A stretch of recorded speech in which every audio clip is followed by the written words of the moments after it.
Y ahora damos paso a la doctora Claudia Urbina de Perú, que va a tocar el tema Kit de Emergencias de Violencia Sexual está aplicándose.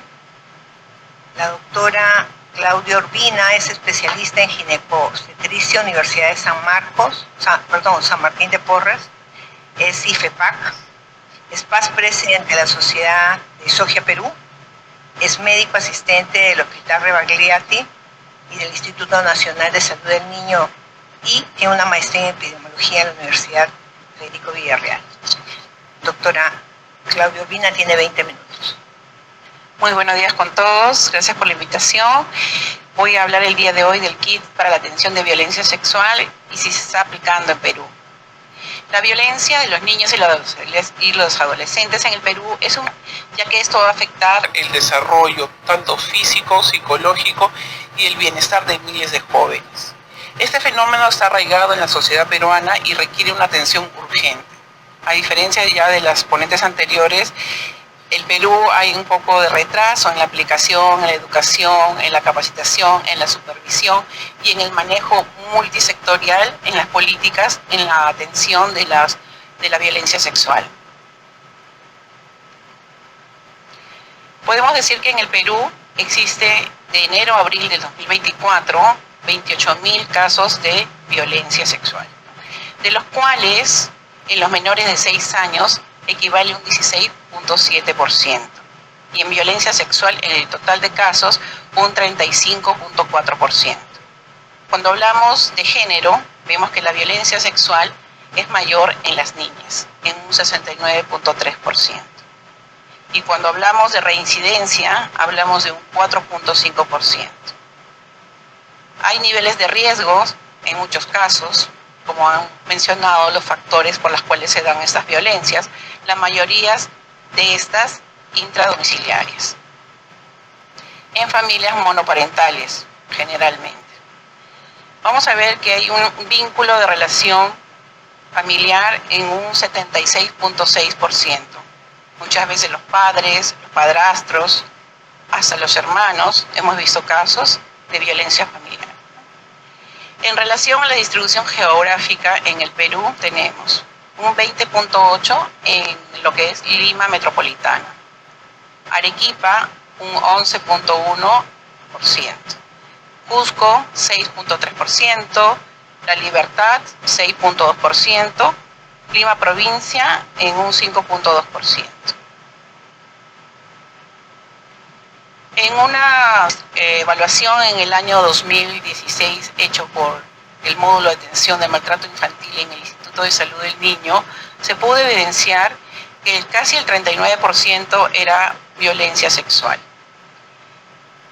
En relación al abandono de los niños, un 34.7%, en un maltrato físico 15.4% y en lo que es intento suicida un 9.6%.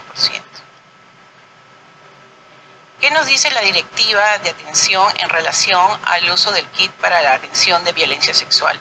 En el año 2019 se crea la directiva sanitaria, que no muchos las conocemos o las aplicamos a nivel nacional.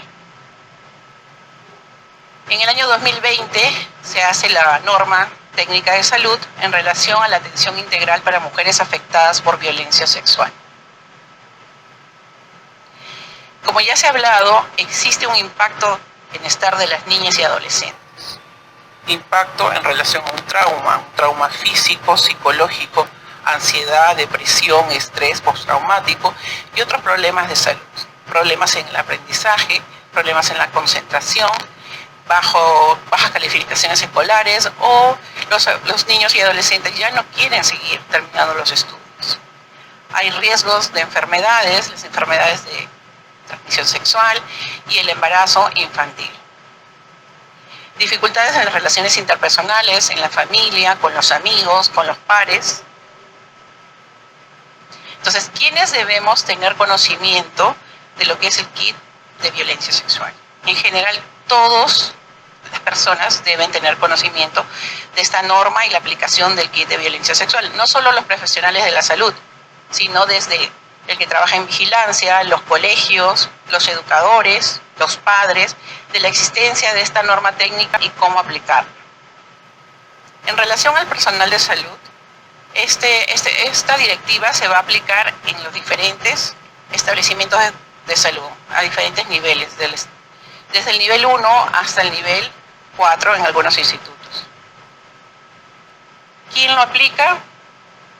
Desde las licenciadas de obstetricia, enfermería, los médicos, el pediatra, el ginecólogo. En realidad todos están para poder aplicar este kit de violencia sexual. Nosotros, cuando se identifica, ¿no?, un caso de violencia, puede venir ya sea de su domicilio, desde la policía, llega muchas veces a la emergencia, o la podemos también evaluar en el consultorio, o se encuentra hospitalizada, porque a veces vienen por intento suicida y tienen de fondo ahí un caso de violencia sexual, ya sea antiguo, nuevo. Entonces tenemos que valorarlas íntimamente a las pacientes. Nosotros notificamos a un módulo de atención del maltrato infantil del niño y adolescente que se llama MAMIS en nuestro país, donde trabajan integralmente con servicio social, con la parte legal, para poder darle apoyo a esta población víctima de abuso sexual.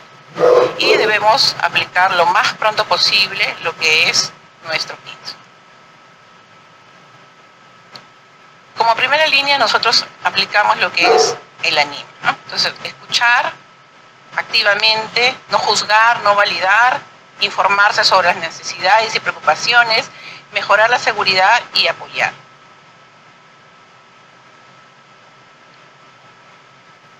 Tenemos dos pautas importantes en la atención de lo que es la violencia sexual. Lo importante es darle un manejo integral y ver en qué momento acude, ¿no?, al servicio de salud.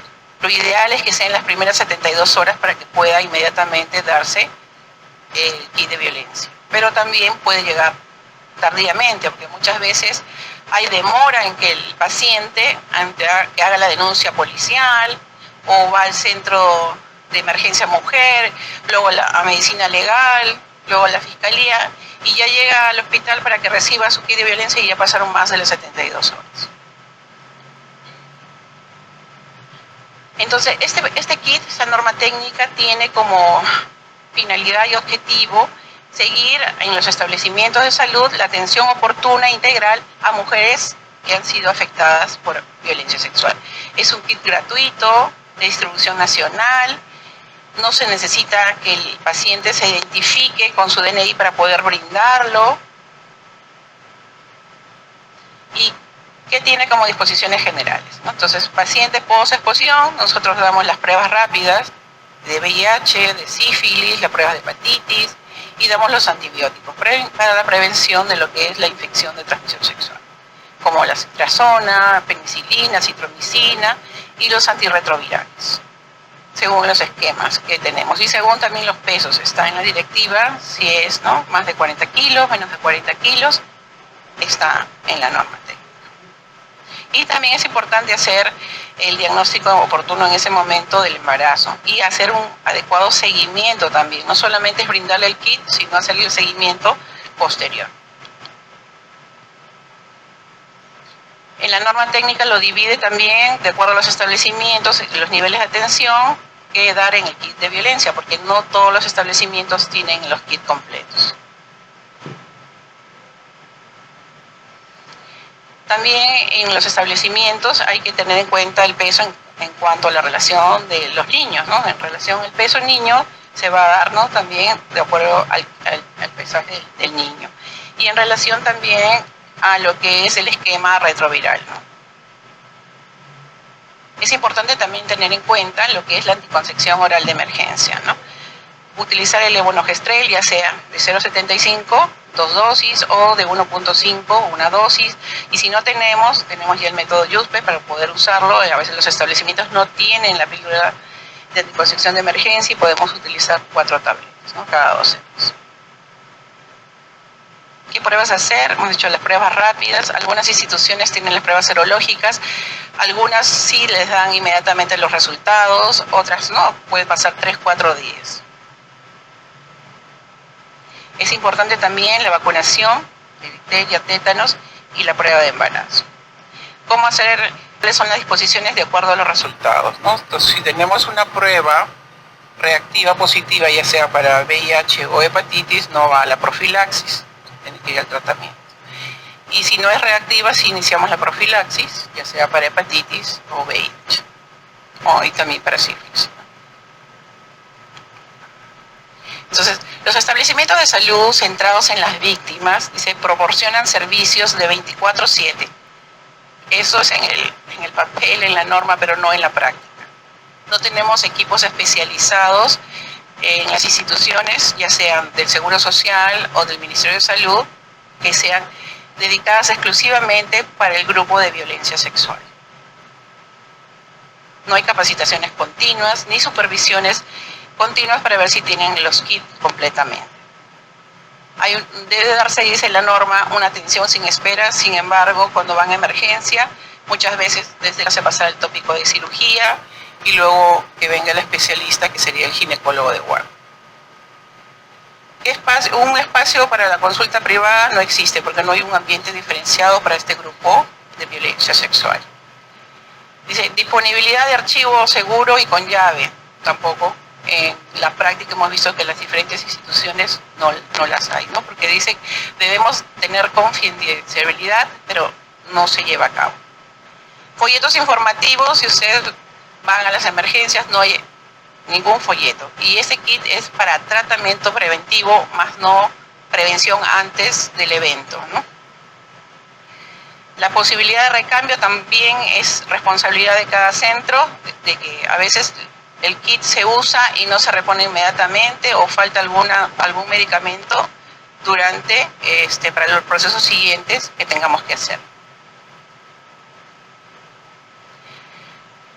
No tenemos un total de personal capacitado. Muchos de los profesionales de la salud no quieren estar inmersos en estos problemas o tienen miedo, después no quieren ir a declarar, lo consideran un problema y no ven la realidad que llevamos, ¿no?, los profesionales dedicados a los niños y adolescentes en la importancia de prevenir y darle tratamiento adecuado a este grupo que ya ha sido violentado.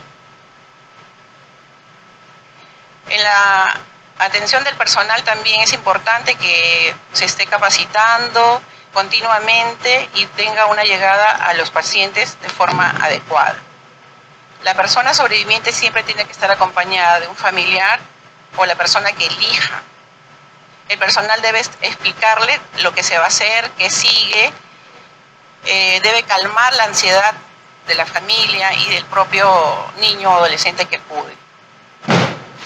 Cuando preguntan y se está cumpliendo, yo diría que no se está cumpliendo en la totalidad la norma técnica. No existe el ambiente diferenciado para víctimas, no están completos los kits de violencia. A veces no está formado el kit, no hay los fármacos, la entidad encargada de reponerlos no los coloca. En el Ministerio de Salud faltan las pruebas rápidas que he podido ver, o no existen todos los fármacos. Algunos profesionales quieren esperar los resultados para poder recién iniciarlo, retardando el tratamiento oportuno, ¿no?, para estos niños. El personal no está capacitado. A veces hemos tenido en la práctica que los niños varoncitos llegan a la emergencia y el pediatra lo envía a la ginecóloga porque él no maneja eso. Y lo mismo adultos, llegan a la emergencia de adultos los varones y que vaya a la emergencia de maternidad que ellos sí manejan y tienen el kit. Entonces hay una gran necesidad y una falta de un trabajo multidisciplinario, ¿no?, intersectorial, no solo del personal, digamos, de salud, sino de los directores, de los colegios, de las políticas, del Ministerio de Salud, para estar inmerso y modificar esto en esta población tan importante. En el Hospital del Niño, en el Instituto de Salud del Niño, en el año 2023 hemos tenido 11 casos de niñas con abuso sexual, en la cual 3 niñas no recibieron el kit, unas porque llegaron a destiempo o porque inicialmente no se le hizo las pruebas necesarias o no recibió parcialmente, ¿no?, como los retrovirales, porque se tiene que hacer una interconsulta al servicio de infectología para que pueda ser recetada el fármaco y pueda recibir el tratamiento. Esta información es del Ministerio de Salud, en la cual vamos a ver cuál es la dispensa o cuántos kits de violencia sexual se ha dado por regiones, ¿no? Entonces vemos que en el año 2021 Arequipa dispensó 301 kits de violencia, Lima 134, Ayacucho 122, Junín 113, Cusco 105. Y es similar los años y las mismas regiones. En el año 2022 Arequipa tuvo 420 kits que dio, Lima Centro 348, Ayacucho 248, Cusco 184, La Libertad 178. Y para el año 2023 aumentó también en Arequipa 473, Lima Centro 401, Ayacucho 239, Cusco 227 y La Libertad 222. ¿Y a qué se debe esto, no? ¿Cómo se ve la entrega del kit de violencia a través de los años? En el año 2019, 564 kits de violencia.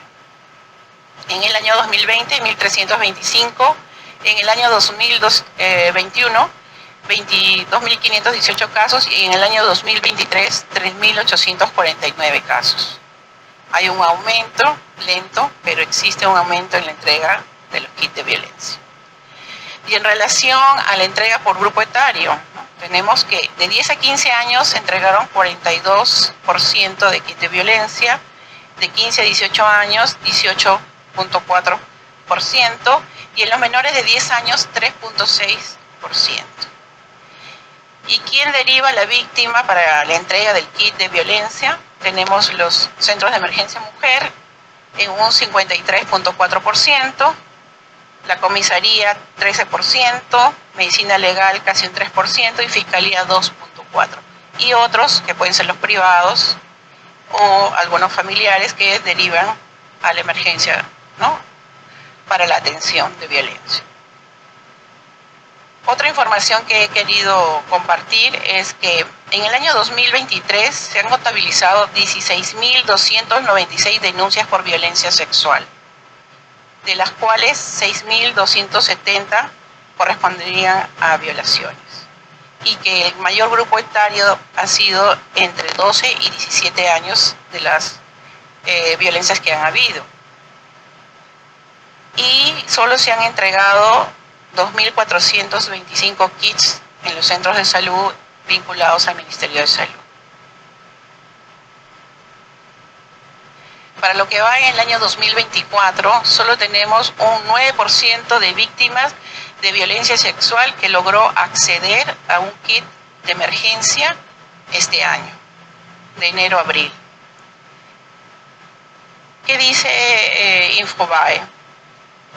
Que el 9% de las víctimas de violencia reciben el kit de violencia y que hay una distribución dispareja, ¿no?, entre los que son las niñas, las adultas y las mayores de 60 años. Y eso nos indica que no hay un buen sistema en la atención y en el apoyo de estas víctimas. ¿Cuáles son las barreras? El miedo a ser descubierta por el agresor, el desconocimiento de los servicios disponibles, la falta de dinero, la falta de confianza en el sistema de salud, no tener tiempo para buscar ayuda de las responsabilidades familiares, la falta de privacidad de la consulta médica, la estigmatización por la comunidad o la familia y hasta por mismos profesionales de la salud, las preocupaciones por la seguridad en las áreas de conflicto y actitudes negativas del equipo de salud. Hay un subregistro también en lo que es la entrega de los kits, la forma de hacer seguimiento y también de poder, notificar si es la paciente nueva o si es una continuadora o si el diagnóstico ya es repetitivo. Entonces hay que fortalecer articulación a fin de asegurar el trabajo conjunto y la actuación integral de los servicios a favor de las mujeres integrantes del grupo familiar. Acceso a la justicia, protección, recuperación y sobre todo prevención. Bueno, estos son los códigos y como conclusiones tenemos que debemos hacer capacitaciones continuas. Es crucial para capacitar al personal, garantizar el acceso al kit en todos los centros de atención médica oportuna para las víctimas y sobre todo la prevención. Implementar programas de prevención de violencia, educación y sensibilización activas y que se cumplan. Gracias. Agradecemos a la doctora Lina. Muchas gracias, Lolita. Y ahora vamos a las preguntas. Como verán, el tiempo ya hemos tomado el tiempo que nos tocaba en la sala, pero dado que es un tema muy importante, violencia, pues esperamos preguntas, por favor, vamos a dar. Buenos días, agradecer por las excelentes exposiciones. Bueno, la pregunta era la ¿cómo? guía práctica de atención de la niña violentada versus la adolescente, ¿es la misma? ¿O hacen alguna diferencia? Si viene una niña de 5 años o viene una niña de 10 o de 15, el manejo es diferente. Colombia, como tal, la guía Y el protocolo es igual para toda la población, niñas y adolescentes. Las intervenciones específicas son las que a veces obviamente varían y obviamente también varía dependiendo del tipo de violencia sexual. Obviamente no será igual si hubo penetración, por ejemplo, así solo fue tocamientos. Entonces, todo varía. Lo mismo que el tipo de intervenciones. Pues si se requiere pediatría o se requiere ginecología o solo medicina general. Y las intervenciones que hacen desde trabajo social y desde psicología pues también varían dependiendo de la edad de cada víctima de violencia sexual. Eso también lo tiene en cuenta porque allá termina siendo el grupo de salud directamente que interviene en el proceso y el seguimiento que se hace desde el sector protección. Entonces desde el sector protección, de hecho los equipos son de trabajo social, nutricionista, odontólogo, pues tienen todo un equipo psicosocial que hace intervenciones que también dependen de la edad, pero además que tienen un lista legista. Entonces, pero sí, digamos que las intervenciones generales, el protocolo es igual. Las intervenciones específicas sí varían dependiendo de la edad. Bueno, quiero felicitar a la mesa, la verdad que estuvieron muy bien, pero quiero hacer unos comentarios. Primero, el silencio en estas pacientes. Hay un periodo, muchas, no todas, hay un periodo de silencio que va hasta la edad adulta y la edad adulta sigue con la situación traumática. Donde nosotros hemos visto en el hospital italiano sobre 350 y pico de pacientes junto con el centro de patología psiquiátrica, encontramos que dentro de los 300 y pico de pacientes con trastornos de la conducta alimentaria, en el 25% había antecedentes de abuso sexual y en el 40% había antecedentes de bulimia. Eso fue muy interesante en pacientes de anorexia que presentaron este tipo de patología. Pero hay otra situación. Con esto quiero hacer un comentario. Cuando llega una paciente con trastornos de la conducta alimentaria, uno generalmente, el ginecólogo o el pediatra pregunta muy suavemente y generalmente se pasa 2 meses preguntando y no dicen nada. Cuando recién se deriva a patología psiquiátrica y después de 2 o 3 meses que está con la psicóloga, ahí salta el problema, porque mientras tanto lo tuvo en silencio desde el momento que era chica. Así que creo que es también una cosa para tener en cuenta. La otra cosa es, quiero recordar que hace poco falleció una literata que recibió el Premio Nobel de Literatura hace unos años. Cuando fallece, la hija hace una denuncia de abuso sexual por parte del padrastro y en el cual, cuando la madre se entera, siguió con el caso igual, diciendo que no pasaba nada. De esas yo tengo dos casos. Otro caso. El otro caso es hija de un actor muy, muy importante en la época de hace 20 años en Buenos Aires. Abusa a la hija, la hija le avisa a la madre no dice nada, y cuando la chica tiene 15 años hace un intento de suicidio. Vuelve a repetirlo y la sacan y al final está internada durante un mes. Cuando sale, ahí es cuando yo la veo, la chica está con una bulimia. Pero después de 2 o 3 meses fue cuando me lo comentó. Por eso creo que hay una patología que hay que tenerla en cuenta. Hay que tener en cuenta estas madres que lo saben y siguen con el problema dentro de la casa, pensando siempre que el 80% de estas patologías están dentro del circuito familiar. Gracias, doctora. Doctora.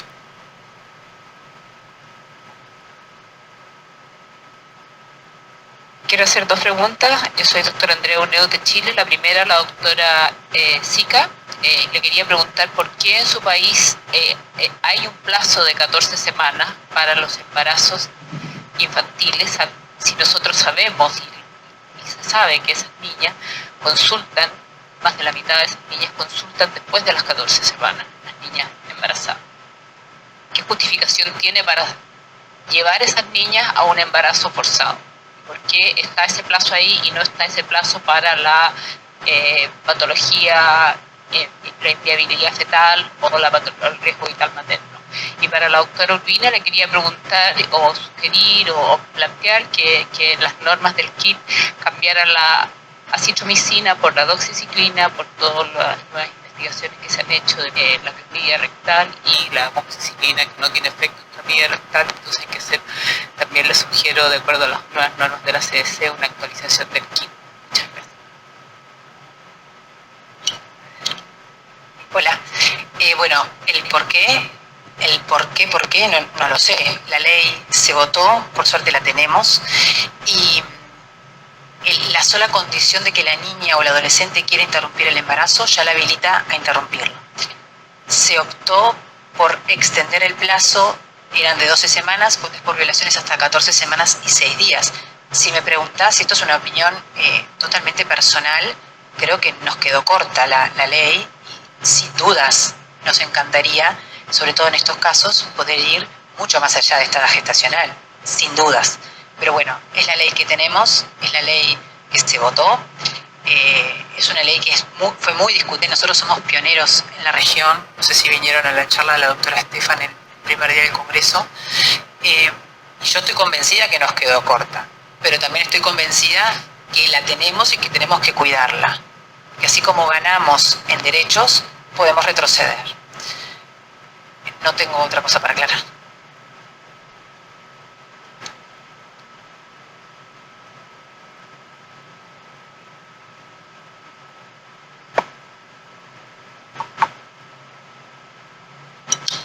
Bueno, como comenté al inicio, Perú lleva un retraso en muchas de las normas, no solamente, digamos, las escritas, sino en la práctica. Esa es la norma vigente que la tenemos y es la que he querido compartir, y como dije en mi iniciación, ni siquiera, o sea, todos los profesionales la tienen en cuenta, o las válida su respuesta, doctora, para tomarlo en cuenta y hacer llegar esas modificaciones actualizadas. Muchas gracias. Buenas tardes, mi nombre es Gabrielita Sánchez y quiero aprovechar el espacio para contar un poco la experiencia en mi hospital, porque en mi hospital hemos logrado articular un trabajo multidisciplinario. En mi hospital desde hace 3 años tenemos un programa que se llama el programa Violeta, programa de atención a víctimas de violencia sexual, y es un programa que nos ha hecho entender la importancia del trabajo articulado. Porque antes llegaba una paciente y era como, ok, toma tu kit, chao. ¿No? Y en el camino hemos ido aprendiendo que la intervención social, la intervención psicológica y de todo el equipo, psiquiatras, obstetras, enfermeras, químico, farmacéutico incluso, le da un valor inigualable, sobre todo para ayudar a la víctima. Y nuestro plan también incluye la articulación con instituciones externas, lo que evita que la paciente esté dando vueltas por todas partes. Hicimos un estudio del 2022, que lo pueden revisar, que se llama Violeta, estudio descriptivo sobre víctimas de violencia sexual en un hospital de Perú. Y de los 40 primeros casos que tuvimos, porque estamos trabajando desde el 2022, encontramos que el 65% eran niñas y adolescentes. Y cuando hablamos del kit de violencia, solo 12% de estas niñas tenían acceso al kit de violencia, a diferencia de las mujeres adultas, que hasta un 60% podía acudir por el kit. Y eso es por lo que acaban de mencionar, ¿no? Hay tanto silencio, tanto miedo a poder contar lo que está pasando, que son muy pocas las que pueden decirnos inmediatamente me pasó esto. Y sobre todo las adolescentes, porque los niños, solo tuvimos un caso que la mamá se dio cuenta, o sea, un caso, ¿no? Todos los demás llegaron tardíamente. Entonces, en este trabajo del kit, vimos también que las instituciones que trabajaban con víctimas de violencia sexual no tenían ni idea que teníamos el kit, ¿no? Y el kit pasaba a supervisión por fiscalía, que venía, ok, tienes tu kit, que son las instituciones que regentan los establecimientos de salud, y decía, lo tienes, perfecto, pero nadie sabía usarlo, no sabía en qué momento. Encontramos un hospital en mi región, que es la región Callao, que dijo, ok, ya has traído un documento del Ministerio de la Mujer, entonces te respondemos. Si le respondieron en 9 días, ya puedes venir por el kit, cuando ya no sirve de nada. Seguimos trabajando en eso, en esta experiencia que es para nosotros enriquecedora, y lo que hemos hecho durante este año es empezar a capacitar a las otras instituciones. Hemos dejado afiches en la policía, en los centros de emergencia mujer, para que puedan derivar oportunamente por el kit. Y este año hemos podido ver, y también las cifras del año pasado lo muestran, ¿no? El Callao tenía 29 kits en el 2022, luego 60 en el 2023, y esperamos que siga aumentando este trabajo y que pueda ser replicado en otras instituciones, ¿no? Estamos con otro hospital de mi región, ya estamos trabajando en implementar otro centro Violeta, ¿no? Y bueno, nosotros tenemos ambientes diferenciados, un consultorio que parece sentirte juzgado. Y la sala de examen, tenemos caja de custodia, aunque porque estamos muy cerca a medicina legal, hasta ahora no lo hemos usado, siempre viene legista. Y también que nuestros tiempos se han acortado, porque al inicio, convencer al fiscal de que venga eran 3 días, ¿no? Actualmente en promedio son 6 horas en que tarda en llegar. Entonces también estamos viendo respuestas efectivas, ¿no? Y nos ha costado mucho también capacitar a todo el personal, que era la parte más complicada. Entonces empezamos la capacitación con los asistentes, los residentes, todos los grupos profesionales que intervenían a los equipos, pero también personal de caja, personal de limpieza, personal de seguridad, de manera que si se detecta esto, pueda ser derivado oportunamente, ya sea a la emergencia o al consultorio Violeta. Bueno, eso quería contarles. Si alguien quiere más información, no tengo problema en compartirla, y también que esto, ojalá, es nuestro sueño, se pueda replicar en otros hospitales. Gracias. Muchas gracias, doctora. En áreas de tiempo vamos a ya no más, no vamos a recibir más preguntas, y lo que sí agradecer, ¿no? Justamente la mesa es para eso, para visualizar todos los problemas que tiene la región, mismo Perú, ¿ve? Y entonces para que podamos tomar acción en eso, ¿no? Voy a darle la palabra al doctor para que cierre la mesa, y ya quería decirles 2 cosas. Primero, habrá hay otra ponencia en la otra sala, para que no todos se queden aquí cuando termine esta. Y aparte de eso, que la reunión de IFEPAC se va a dar en el 3er piso, y acá van a haber 2 conferencias. Ahora les voy a mostrar en la pantalla, ¿ya? Después. Muy bien, sí, en áreas del tiempo vamos a tratar de... Yo creo que el tema ha quedado pendiente todavía de discutir, ¿no? Definitivamente es bueno de que podamos tener estos espacios de discusión donde precisamente los médicos, los profesionales de la salud, que precisamente estamos atendiendo niñas y adolescentes, la necesidad de justamente incorporar. Una de las conclusiones que justamente he podido avanzar es que se está avanzando en América Latina en general para mejorar la situación de la atención de la víctima de violencia sexual. Están demostrando acá, tanto Colombia como Uruguay, los procesos, este espacio de compartir también nos sirve para precisamente poder ir mejorando, ¿no? En el Perú se han venido dando normas que precisamente es necesario incorporar y poder comenzar a mirar de que muchas de las actividades de responsabilidad de implementación están precisamente en nuestras manos, como precisamente proveedores de salud. Por otro lado, también es necesario articular los procesos y generar alianzas para tener, por ejemplo, espacios donde precisamente se puedan garantizar la implementación de las actividades de atención de víctimas de violencia sexual. Yo creo que precisamente no bastan solamente las políticas, no bastan solamente las normas, sino la importancia de que nosotros incorporemos, ¿no?, ya dentro de lo que significa las atenciones de salud sexual y reproductiva, la atención a la víctima de violencia sexual. Forma parte de la atención. Esto también es un tema que ha sido reconocido por la Organización Mundial de la Salud. Los aspectos relacionados a la atención de la salud sexual y reproductiva, uno de los puntos es precisamente la atención de la víctima de violencia sexual. Esto incorpora un tema importante, saca el problema de la violencia de solamente el tema de salud mental. No se está diciendo que es exclusivo, sino se está diciendo que lo saca. ¿Por qué? Porque, por ejemplo, yo les puedo mencionar de que una mirada que a veces se tiene de los problemas de la violencia es que se genera como una situación de patología. O sea, gente que está mal patológicamente y que por eso genera violencia, cuando no es así. La violencia es un tema estructural que tenemos que reconocer y que muchas veces se justifica. Yo creo que los testimonios que vienen dando son temas donde precisamente están hablando de la interseccionalidad, cómo las mujeres, por ejemplo, incorporan, ¿no?, y muchas veces, por ejemplo, se genera una situación de aceptación de ese espacio de violencia, cuando no debería ser. La vergüenza, etcétera, que ya lo han mencionado nuestros ponentes, generan justamente esta situación. Por lo tanto, es necesario ponerlo en el debate para que precisamente le permita garantizar de que las mujeres puedan ejercer sus derechos. Por otro lado, yo creo, y el tercer punto, tenemos entonces una responsabilidad como personal de salud, que es justamente comenzar a trabajar el tema, comenzar a mirarlo, quitarse la venda. Yo creo que la exposición que ha hecho Lilian ha sido muy importante. Hay que quitarnos la venda, ¿no? Y hay que generar que esto también, porque la venda no solamente existe en la familia, no solamente, sino también existe en el personal de salud, cuando a veces no queremos ver a las víctimas, a pesar de que es nuestra responsabilidad, ¿no? A pesar que tenemos la oportunidad de darle de repente el acceso a los servicios que son necesarios para las víctimas. Entonces también nosotros tenemos que quitarnos la venda, reconocer que es un problema. ¿Cuántas víctimas de violencia sexual llegan, por ejemplo, a un pabellón obstétrico? ¿Los conocemos? ¿Sabemos cuántos son? Porque si está hablando que el 60% de las víctimas, por ejemplo, son precisamente niños y adolescentes y están llegando, y estamos identificándolos y estamos ayudándolos precisamente. Entonces estamos preguntando si de repente las mujeres que llegan o estamos dejando que de repente eso lo haga otro personal, porque yo soy el médico, que ese problema no, yo veo el tema biológico. Esas son las situaciones en las cuales, por ejemplo, como médicos tenemos que empezar a comprometernos. Entonces, yo creo que precisamente darle ese enfoque que le vamos a dar, sacando solamente el aspecto de patología, sino viéndolo con un enfoque, por ejemplo, que estamos viviendo en una sociedad, porque el abuso muchas veces, ¿por qué se genera? ¿No? Yo creo que esto también las ponentes lo han dicho. ¿Por qué se generan los espacios familiares? Porque existe un componente donde precisamente hay una persona que genera, que tiene cierto poder para ejercer precisamente sobre las personas, ¿no? Entonces, con esto yo creo de que va a ser importante seguir conversando sobre el tema y esperemos pues felicitar precisamente a nuestras ponentes, a nuestras tres excelentes ponentes.